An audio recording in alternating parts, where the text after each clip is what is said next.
everybody. This is Jimmy Bell, and I am your host for another episode of Beyond the Strings right here at RHCTV Studios. And as I said at the beginning when we first started doing this, the concept of this show is not just about my musician friends or having a lot of musical talent on the show. It's everything to do with the music industry. And today, I have a very special guest because he is not only in the industry, but he is family. My cousin Dave Bell. David, Cuz, how you doing? Great for having me on the show. Yeah, you're and definitely when you said no talent, I think no, you got talent. No, I wasn't. I didn't mean it like that. Did you see what they did to Grandma's house when we drove by? I couldn't even believe it. I was just that was unbelievable. Like, what's going on with that? Yeah, I mean, remember all the Sunday dinners we had over there? It was unbelievable, man.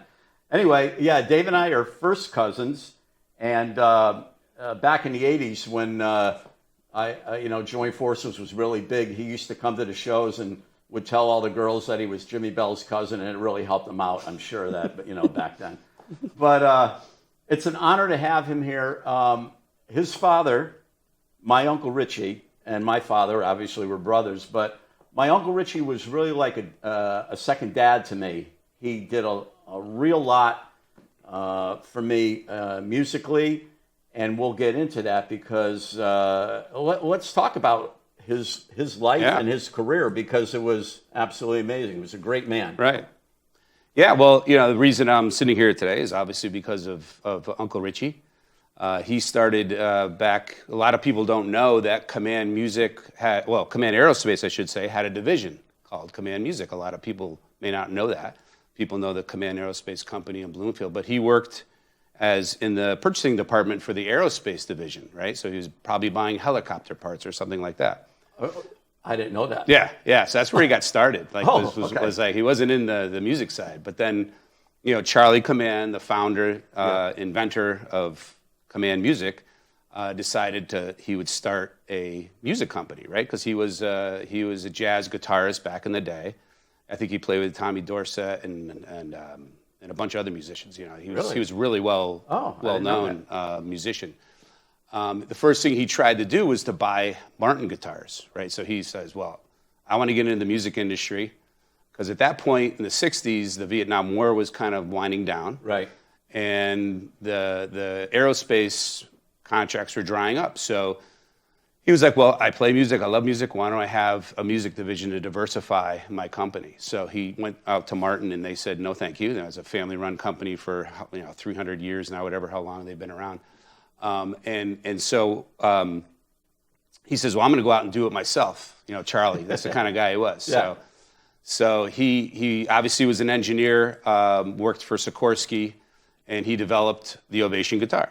And I have an example here. If you want. Please. Yeah. This is just so unique because the whole concept of the guitar with the round back, it started. This is built here in New Hartford, Connecticut. Right. This is a Connecticut I've been to the company. Factory many times. That was amazing that they were built right here. Yeah. So with a helicopter, you have a helicopter blades, which are made out of spruce wood, which obviously is a tone wood. Okay. And then guess what those helicopter blades were typically wrapped in? Fiberglass. So what Charlie did is he said, well, what do I have, in stock? What do I have here in the factory to make a guitar out of? I mean, I can only imagine what was going through his brain. But, right. So he decided, well, I have fiberglass and I have spruce wood. So it's interesting if you look at very early prototypes and probably the first years of production of Ovation, they'll actually have 3-piece tops. So because the width of a helicopter blade was only so wide, so he could. Yeah, I get it. So if you ever see an Ovation with like a 3-piece top, you should pick it up because it's pretty rare and pretty cool. Yeah. And then obviously he made the bowl. I mean, he later called it Lyricord is the name he came up with it. So, I wonder what the concept with the bowl. Now, I mean, because as years went on, and they started having a lot of artists playing Ovation guitars. They came up with different bowl sizes, the shallow bowl, the mid, and then the deep bowl. So I'm just wondering how he even thought about instead of, with the way of the world of every guitar was flat in the back, he just said, oh, the heck with it, I'm going to make a round guitar, Yeah, well, the concept behind it's called semi-parabolic is the term we used, semi-parabolic shape. So it's instead of there's no corners inside the bowl, right? It's all round. So the sound really, it just projects better. That was his thinking, was that I want to make something that really projects. Yeah. So the fact that it is round, there isn't any corners or bracing inside the bowl, the body of the guitar, it just is that much better at projecting the sound forward. I always thought Ovation guitars sounded amazing. Yeah. I love them. And well, I know Al Di Meola is like your hero. And he's got his own. I mean, that story alone, going there to sit next to him and watch on the couch while he's playing, I'm going like, oh my God, I can't believe I'm sitting with Al Di Meola. But my very first guitar came from your dad's because I was a drummer for a long. Matter of fact, but your dad, even back in the day. Well, let's get into first. We have to talk about how your dad got involved with Ovation. And Right. So here's the Ovation guitar. I'm going to put this down. Yeah. And then, so Charlie at the time, like I said, was starting a music company because Martin said no, thank you. So my dad went to go work for this new division, Command Music, and was a sales manager there. So back in the day, I mean, this is my dad's guitar. That's one of his. He didn't play a note. My dad, he wasn't a musician, but he was an excellent salesman. Yeah. And so he was a sales manager for Ovation for a good part of his career. He worked there for probably 20 years at least. Yeah. Now, see, he just like what he did to help me as a young musician. I remember he had obviously there was all kinds of other connections going on, but even as a drummer, I remember one Christmas. This is a great. I don't even know if you obviously weren't born yet. I don't think. But I remember one Christmas. My dad ordered a bunch of drum stuff for me, parts, different things for my drums. And they didn't come in for Christmas. There was a delay.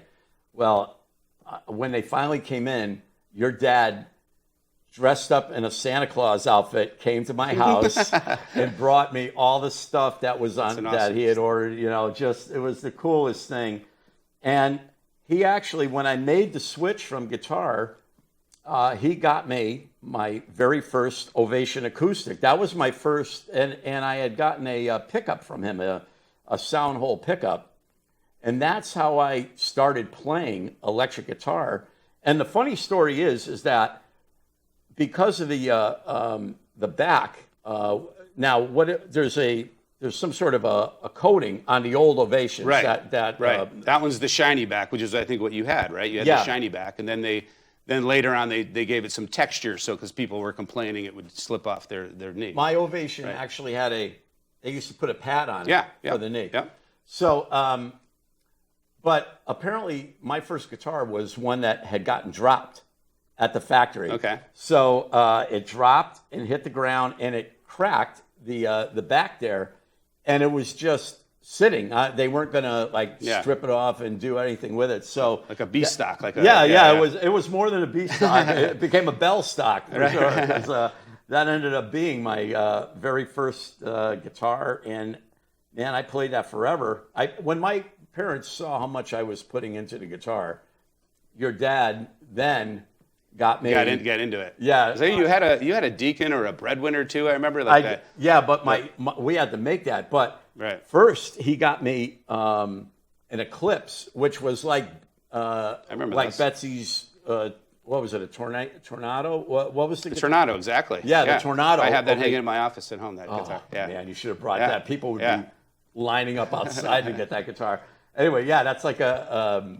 It's in the shape of a Gibson ES335. But I mean, it was a beautiful guitar, ebony fretboard. Ovation. All brass. They didn't skimp on anything. It was just an amazing, amazing thing. So he got me that. It was a left-handed Ovation Eclipse. So it was my first left-handed, electric guitar. Yeah, like proper. Proper lefty. And I don't know if you remember, but Ovation had made amplifiers for a while. They were called Dudes, Ovation Dude amps, and the ones that I had padding on them.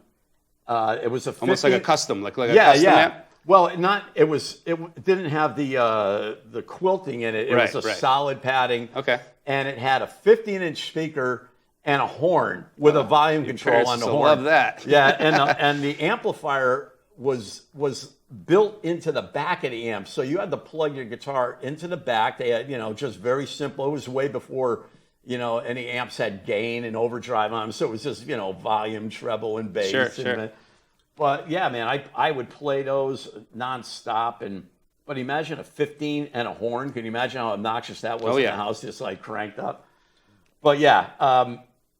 So like I said, Dad was a great, he was so wonderful to me. And while he was there, I want to bring this up before we jump. Yep. So I want to talk about the letter.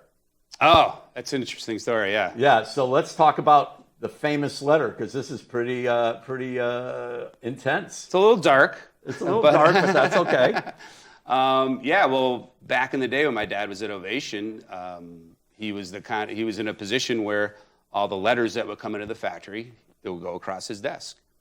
And one day he got this letter and he opened it up and said, "Dear Ovation Guitars." And he starts reading the letter. And at the bottom of it says Charles Manson at the bottom. So my dad actually got a letter from Charles Manson wanting Ovation to make a signature guitar after him called the Lifer. I think that was the name of it, called the Lifer. Oh my God, that story still. I remember seeing the letter. Yeah. I mean, this was. I mean, can you imagine opening a letter and now obviously Charlie was in prison, but right. I mean that's mind blowing. It is, and his signature had a SWAT sticker with it. I mean, it's an interesting story, but it's also really weird and strange. Yeah, but I mean, still, it's pretty crazy.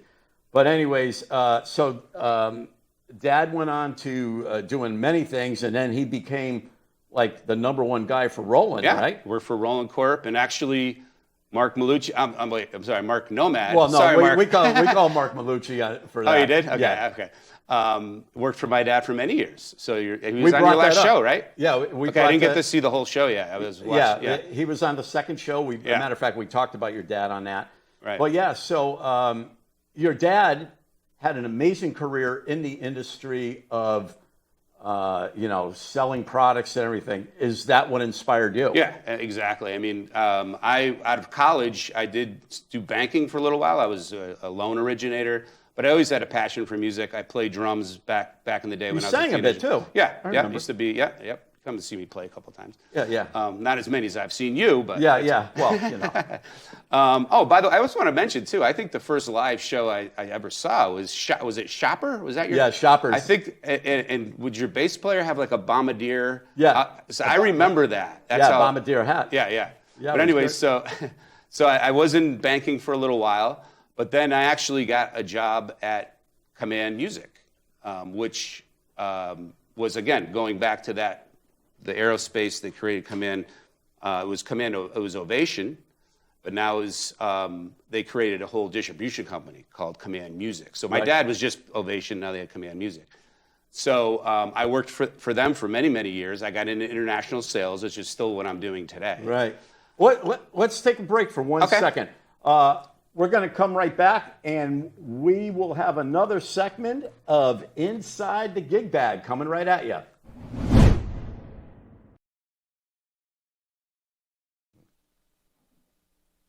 Hey everyone, Jimmy Bell again. Welcome to another segment of Inside the Gig Bag. And today I want to talk to you about open tunings for the guitar. Now I'm going to demonstrate an open G tuning, and the reason I'm doing that is because you will recognize so many classic Rolling Stones songs because Keith Richards uses open G tuning on many of their big hit songs. Other bands like George Thorogood, the Black Crowes, so many bands use open G, and you will hear the difference when I play these type songs as compared to regular tuning. Now to achieve open G tuning, I want to first explain to you how it's done. So on a regular guitar, you have an E, A, D, G, and B string. So what we do on the 6th string, the low E, we drop it down to a D, and then we take the A string and drop it to a G. And then the next 3 strings remain the same, D, G, and B. And then the high E string, we drop down to a D as well. So you get this.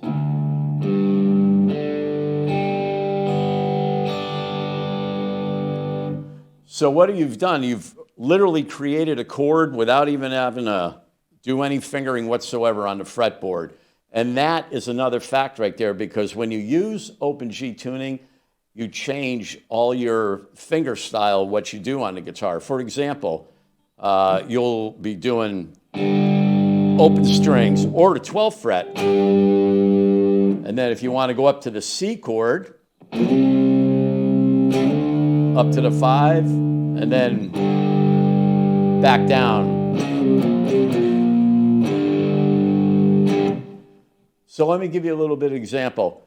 Let's start with a really big hit by the Rolling Stones, Brown Sugar. So what I'm doing is we're going to start off on the 12th fret, and you will hear the difference of what possibly a regular voicing tuned guitar sounds like compared to the open G. So check this out.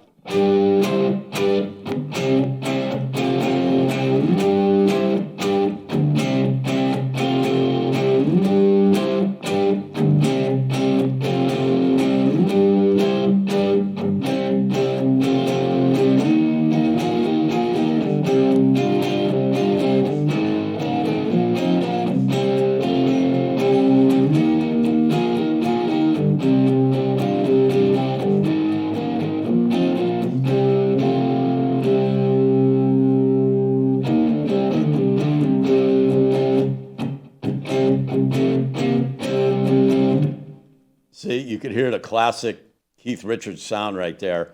One of my other favorite songs, of course, is Honky Tonk Woman. And this song really, really requires the open G tuning because of some of the very cool licks that Keith Richards does through it. So let me show you how that goes.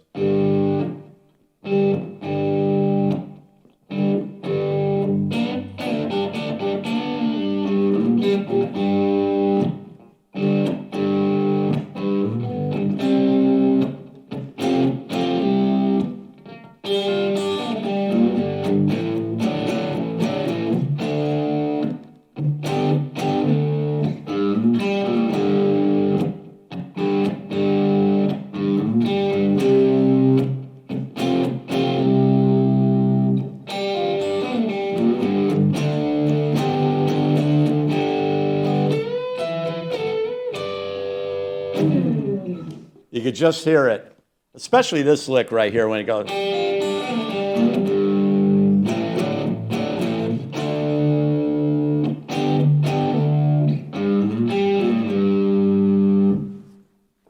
could hear the difference for sure.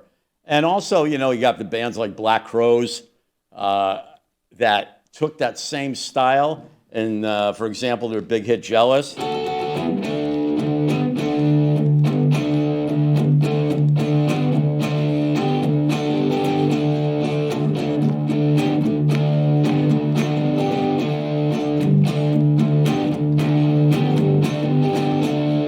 See, very much a Rolling Stones vibe, and even Twice as Hard.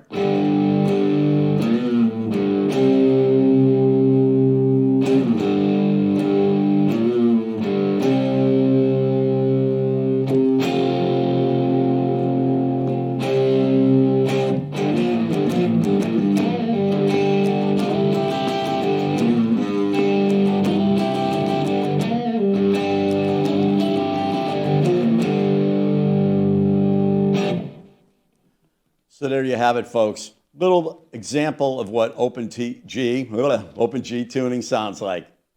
I'll see you next time. All right, Dave, let's pick up where we left off. Yeah, so we're back at Command Music, I think. So they had a distribution company called Command Music. So I started working, telephone sales there, calling dealers, and they had this catalog. You probably remember it, the One Stop catalog, right?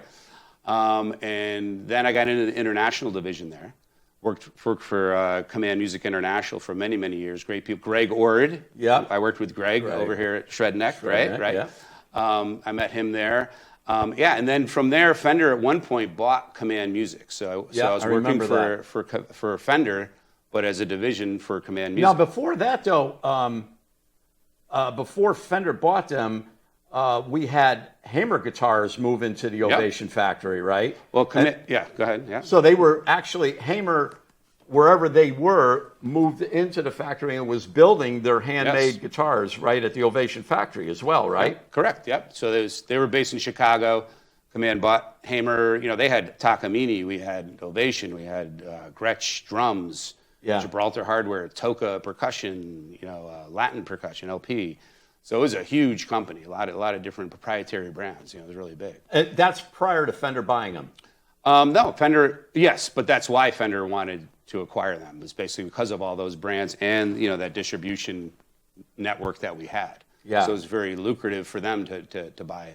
So what was your okay? So you ended up working for Fender, which is massive, because along with Fender, they had Jackson, Charvel, right? All the artists in the world that use those three companies, guitars from those three companies. I mean, the list is endless. Right. So tell me, what is it like? What was it like working for Fender? And were you still international for Fender as well? Yes. Yeah, so when I started working exclusively for Fender, I was doing what they call their specialty brands. So that was Jackson, Charvel, Gretsch, EVH. So I really didn't sell Fender, we called it Fender Squire/Squire. Right. I was with the specialty team, which was a great team. I worked there for about 5 years. Awesome people. I love, Fender. had a great time at Fender. Nothing but great things during those 5 years I was at Fender. You saved my butt, that's for sure. When I got an autograph, right, I needed a couple Charvels with a Floyd Rose on them because I didn't have anything except for my one Kramer left that I had from back in the '80s. So you came through for me on that. I really appreciate that. Yeah. No problem. And I think we got you up on the website and everything. You were endorsed artist. It was great. And then when the pandemic hit, my position got eliminated at Fender because I guess what they're thinking is that they can have the Fender representative sell all the other stuff too, and but no one knew that the pandemic was going to be a boom for the guitar industry, which it was. I mean, so many people just wanted to sit at home and learn how to play guitar. Maybe I always wanted to learn to play guitar. What am I going to do if I can't leave the house? I think I'll buy a guitar, right? So that was. So that increased sales. Oh, it was a boom for our industry. It was huge. I mean, really? Oh yeah. It was massive. That of course now has flip-flopped back a little bit, where it's on normal demand. We don't really have any more of that. Isn't that strange? Like some certain companies like that really escalated, and then all the restaurants and everything just collapsed because nobody could go into any place. Guitars were essential during the pandemic, which is cool, right? I mean, people really needed them and wanted them. So it was a growth for our industry. So then during that period after my position got eliminated at Fender, I was lucky enough to get hooked up with Paul Reed Smith guitars. Yeah, I mean, all right. So now Paul Reed Smith, for the people that don't know, is a real high-end guitar. Matter of fact, he started off just making all high-end guitars. It wasn't until much later on, as the company developed, that you actually ended up getting some Korean-made guitars and other things, and things made overseas. So let's talk about his, what he offers in guitars, because it's really amazing. Yeah, so we're actually in January. We'll be celebrating 40th anniversary for PRS. So it's a big year for Paul Reed Smith. I remember when they came out. I remember it. I was looking at them, going, "Oh my God!" Everybody was flipping out. But even back then, because of the workmanship and the quality of the guitars and what went into it, everything was they were a bit pricey. Yep. But I mean, not that they weren't worth it; they were worth it. They're a value. They're a good value, but expensive. You're right. Yeah. So and what really launched the brand for Paul was his relationship with Carlos Santana. Right. That was really the first artist that gave him the yes. I want to play your guitars. So that really started the ball for PRS, so to speak. And obviously, there's like Peter Frampton, and there's just so many artists. Back then I have. The issue of Guitar Player magazine that I'm in, it just so happens Al Di Meola is on the cover with a Paul Reed Smith guitar. Yeah, he was another early artist for Paul. They had a lot of different configurations, and I remember some of the early models. I'm not even sure if they still offer this, but on them, some of the guitars, they had that knob. Yeah, that the clicked. 5-way selector. Yeah, it was like click, click, click, all different tones you could get from the guitar. Yeah, that we don't do that anymore. I mean, that hasn't been around for a while. I'll tell you, I understand the concept, and for me as a working guitar player, that would have never worked. Like I think for a lot of guys that were playing, but not like out on playing like too much, that's a little problem, because if you're trying to dial in between playing, dial in a sound, that's why things got simpler probably with the company, just to make it your very basic, rhythm, tone, selector switch, so you could really make it very usable for live application. And honestly, the thinking was get rid of that, but yet still put that sound and those technologies into just a 5-way, right? Yeah. Plus, I think you offer some push-pull pots and everything. Oh, yeah. Yep. So let's talk about this guitar. I want to see this. I mean, so this is my. So what the cool thing about when you work at PRS is I don't know exactly. Is it like 2 years, and then you get a 5-year guitar, and then you get a 10-year guitar, and then you get a 15, and so on and so on. So you get to purchase the guitar at material cost. So I paid something for this guitar. It wasn't free, but I can tell you it's a lot less than what it would sell for in a music store. So and it's really cool. I was able to pick out. This is a DGT, David Grissom. So you made this. You picked everything on this to your specs. I went through the factory. Yeah. I picked out. This is a 10 top. They call it. They have 10 and non-10 tops. So what's all right? Before you go any further, what's the difference in if someone says I want a 10 top? Compare what? How many numbers do they go? Do they keep going backwards? Well, we have 4 different. Well, we have non-10, 10. Then we have wood library guitars, and then we have private stock. Okay. So those would kind of be the grades within there for the tops. I mean, a 10 top is just the tightness of the grain, how it pops from the. I mean, it's really just a quality of the flame and the curly maple. They did a great job matching too. That's another thing. This is yellow tiger is the finish here. So I went through, and what they do is they'll actually. I'm just going to hold it like this. They actually just take a little bit of water, and they'll put it on the top, and all this just kind of comes out. So you can kind of see yourself. You like can with see your what eyes. you're going to get. Yeah, a little bit of water. Right. So I found a top that I like. I picked out the mahogany body. Okay, so just so people know, the Paul Reed Smith, the whole guitar isn't this top. They call it a top for a reason. It's, right. Well, so you can see it here. You can see it the on bottom the of the guitar is all, the bottom and the neck is all mahogany. And so are all the Paul Reed Smith guitars, except for some of the versions that they have, most of them, though, their popular versions are all have the arch top to them. Oh, right. Yeah, yes. this arch right here. Yeah, this is the full violin carve, we call it. Okay. And like the SC that you're holding there, that one's got just a very slight. Yeah, if you notice. So that's just a very right. So that's kind of the difference in the range too when you go from an SC, which is our more entry level models. Well, yeah. So the SC here, this is an overseas model. Yeah, yeah. So that's your guitar, right? Yeah. I actually have this. So I was fortunate enough. My wife, she was looking around, and she just buys things that are. How'd you find a wife that buys you guitars? How does that happen? You don't even know how lucky I am. Most guys got to fight with their wives, You know how many guitars she bought? She bought me the Gretsch guitars too. Everything. I mean, I don't know. I'm so blessed. Thank you, God. You don't even know. She saw this. She liked to go and she knew I'm left-handed. Knows I'm left-handed, so she, will go on and look at left-handed guitars. I mean, who does that? Right. But she saw the Paul Reed. She goes, "Oh, I like the shape of that," And she probably realized you never had one. And she showed it to me, and so the next thing I know, a box shows up. It comes, an overseas guitar. I got to tell you. It comes in, obviously it comes in a gig bag, but it comes in a really good gig bag. A really heavy-duty padded bag and, with the logo on it, Paul Reed Smith, really, really gorgeous. So as we were talking about before the show, certain things, I'm one of these freaks that has to have everything. Like, like when you had that done, you probably could have had what you wanted, certain places.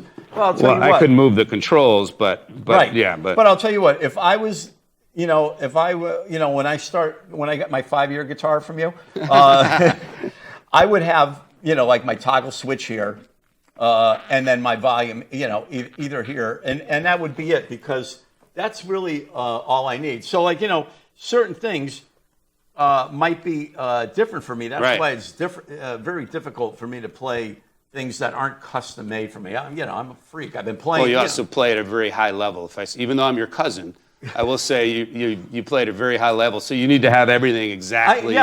Most players can get away with whatever configuration the manufacturer might provide them. Well, and that's the other thing. When I'm going like this, playing crazy, I'm not looking down. You saw when I was just doing the little demo, I went like this, and I missed. I thought my toggle switch was right here. I missed. That's why I turned to you. See what I mean?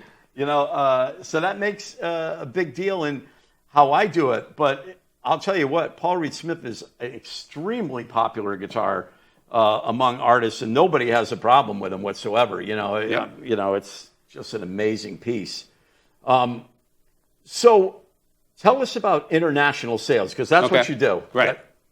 Yeah, so I've been, like I said, pretty much my whole career in the music industry, I've been doing international sales. So for Paul Reed Smith, it's probably easier to say what areas of the world I don't cover. Because it's a massive sales territory. So obviously we have a U.S. company. We go direct in Canada. We sell directly from the U.S. to Canada. We're direct in Japan, so we have our own sales office in Japan. And then in Europe, we have PRS Europe, right? So those are kind of our own sales offices, right, and where they sell.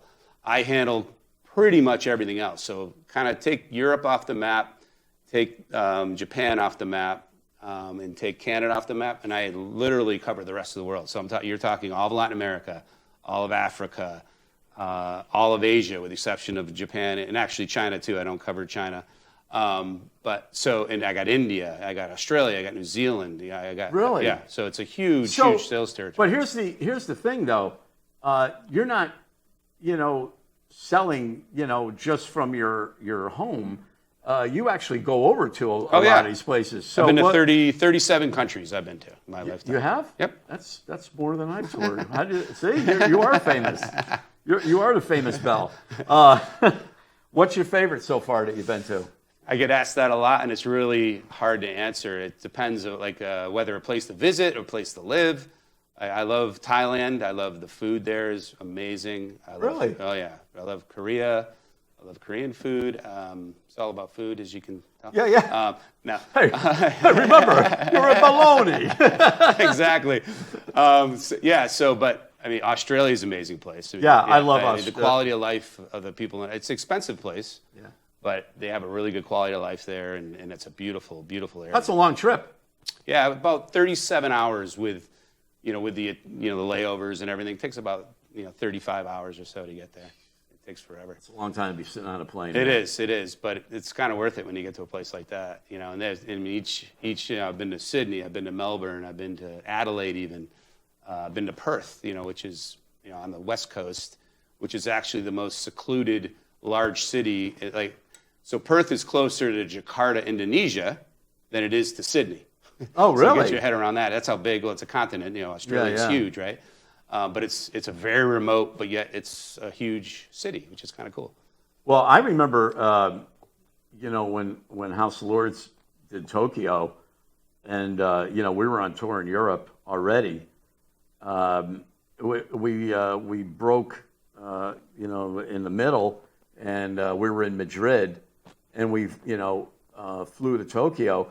And I don't know why in my head, I thought, well, I'm in Europe, so Tokyo's not going to be that that long of a trip. I'm thinking that I'm already, not thinking, but it was as long. Oh, that's a long trip. Yeah, it was as long as leaving from JFK. Sure. And maybe going longer. over to Tokyo. Yeah, maybe even longer. I was on that plane 13 hours, and I flew over Korea, and sure. It was funny because I was thinking about Mandy, because Mandy's originally from Korea. Right. So yeah, it's It's an amazing thing what you're doing. I mean, that's a huge thing, international sales, and you've been doing this for a long time. So, going from Fender to PRS, were you comfortable with the transition? Was it? Yeah, I mean, yes. What's different about it? That's something I'd like to know. Like, is there anything that's really different from your time with Fender in international sales to what you're doing? Well, Fender's probably 10 times bigger, I would guess, and just going up top of my head, than Fender. So it's a much bigger corporation, but you have more personal, like PRS is more of a personal company. That's like where I was going. Down there. That's where I was going, exactly. So it's definitely a different culture.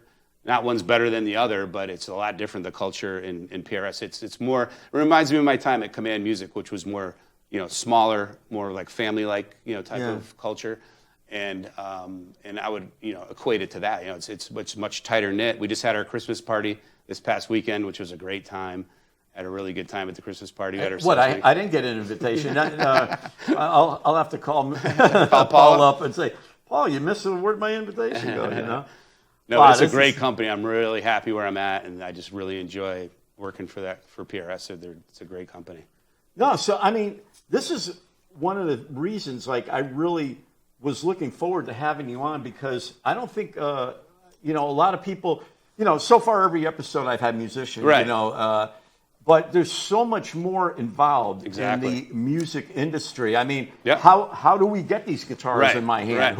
Who's in charge of doing that? Yeah, I mean, there's supply chain people that get the machine heads, there's artist relations people that manage artists. One thing I do want to ask, if you know, what's the process of building a Paul Reed Smith guitar? I suggest you go online and check out some of our tours. I mean, but it's very involved. So everybody has their own, like at Ovation, everybody had their own separate job, what they have to do? I will say we're trying to incorporate more and more robotics, and that's our main push has been recently. Right. So because, sanding, what's the worst job in the world? You ever sand wood? Yeah. I mean, it's not a very fun job. So we've developed hours. Yeah. Oh yeah, hours of just sanding, and it's very monotonous. And honestly, a lot of people don't like it and they quit. We get a lot of turnover at the factory. I don't blame them. Like sanding the wood, but it's part of the art of building a guitar, and it's important that right, how to sand a guitar. Now, is this? Let me just ask you while we're talking about sanding. Yeah. The arch in the top, is that sanded in? Well, so where I was going with the robotics is that now we have the technology where we can get very, very close to what you're seeing right here. Now, I'm not saying we can pull it out of the machine, the robotic machine, and put it on it, and it goes down the line. Someone takes it out, and but that sanding process now is probably a 10th or a 15th of what it was, 10 years ago, right? Yeah. So we have that technology now with robotics to get pretty close to this, which is really what the direction we're going. I could only imagine what Paul went through when he made his early guitars. It's like he really had to sand all of those. Oh yeah, it's amazing. I mean, amazing. But I mean, so we have a huge different spectrum in pricing. Yes. So what is like? Let's just talk about the U.S. model. We know that these go for. Somewhere now we have $500 now. We have SE guitars starting, which is a new price point. So it's it's like what they sell for, here in the U.S. Yeah. Okay. And then they go up from there. And you are offering, like Paul Reed Smith back in the day actually didn't have left-handed models. It was very rare that I even saw something, but now there's a lot of Paul Reed Smiths that you could get left-handed. Yes, we do have more models. Our joke is everyone complains online about how PRS doesn't make enough left-handed models. Then we do it, and guess what? Nobody's buying them. Nobody buys them. Jimmy Bell. Right. Hey, no, Jimmy, but we have expanded the range of left-handed. And I always, that's one comment I made when I started with the company. Like, we probably should, not saying they did it because of me, but I did notice that I thought we could use more lefties in the line. So we've done that now. We got good selection. I want to get that one that you're telling me about. That I'd love to try it. What's that? With the Floyd, with the one with the Floyd? Yeah, or that, or no. There was a Strat model that's the Silver Sky. Silver Sky. Yeah, a lefty Silver Sky. Yeah. We started doing those left-handed. That's relatively new to the line. Yeah. Yeah. And what's the price point around those things? I think they're $849, Yeah. $890. Again, Like, I'm you know, international I'm just- sales because I don't know Yeah, U.S. no, maps too well. We're US, just talking like yeah, what, yeah. you know, Sweetwater or somebody would, you Yeah. know. Yeah, So- $900 or so probably you get one. So what is, let's just talk about the U.S. For 1 second. What is the price point from the lowest U.S. made model to like what you're holding in your hand? Like what, just a range, not. I mean, our CE models probably are 26. Again, I'm not great with U.S. pricing. I'll be honest with you because it's not what I do for. Well, then what are you doing on the show then? Probably 27, maybe $2,700. Okay. $2,800. So in other words, all the guitars that are U.S. models even start. You know, there's not like $1,000 one or something, or even a $1,500. They're going to be good high-end quality guitars that are starting from 2,000 exactly plus and up.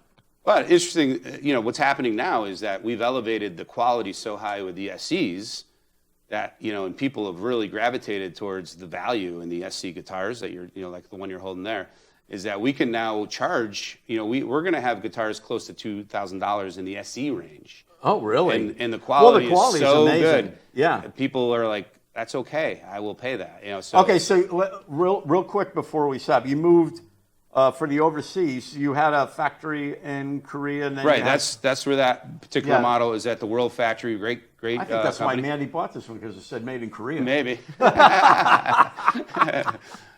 Yeah. Now we're over at PT Court in Indonesia, and that's a really interesting. And I would suggest all your listeners go online and search PRS SE Indonesian factory tour, because it's unbelievable. That like most I saw something of it. It was like mind blowing. because most manufacturers have, you know, their OEM, we call them, you know, people that make guitars for other people. They'll just be in a line, so there'll be a Fender, there'll be a Gibson, there'll be a, you know, an Ibanez going through the line. We have our own campus at this factory, so you have our own buildings, our own workforce, and they're basically replicating what we do in Maryland, you know, here. Wow. And it's amazing to watch the video, because these guys are, you know, Jack Higginbotham, who's our president of the company, he will actually talk about this, you know, this process in Maryland, and then go, here's the process we do in Indonesia. And you're like, okay, that's kind of the same, right? Wow. And it's really, really cool. Yeah, and we're doing some great stuff out in Indonesia right now. Really good. That's fantastic. Well, Dave, I mean, I can't begin to thank you enough for coming. I mean, this was really interesting for me. I actually found out some stuff about Uncle Richie that I didn't even know. Me too. Yeah, I mean, so it was a great experience. You got to get all the cousins up on the show. Come Yeah, on, yeah. you got invite them all up here. Yeah, get everybody from Mary Beth or Carbones, everybody. come on. Hey, so what's it like when you're serving everybody at Carbones? But yeah, so it's been wonderful to have you on. Thank you so much. I really enjoyed it. And Mom, good? Everybody Yeah, good? everyone's doing well. Yeah, All right, thank good. you so much. All right, so maybe we'll see you at Christmas. All right. All right, thank you so much. Jimmy. Thank you so much. Thank you so much, everybody. This is Jimmy Bell. I'll see you next time.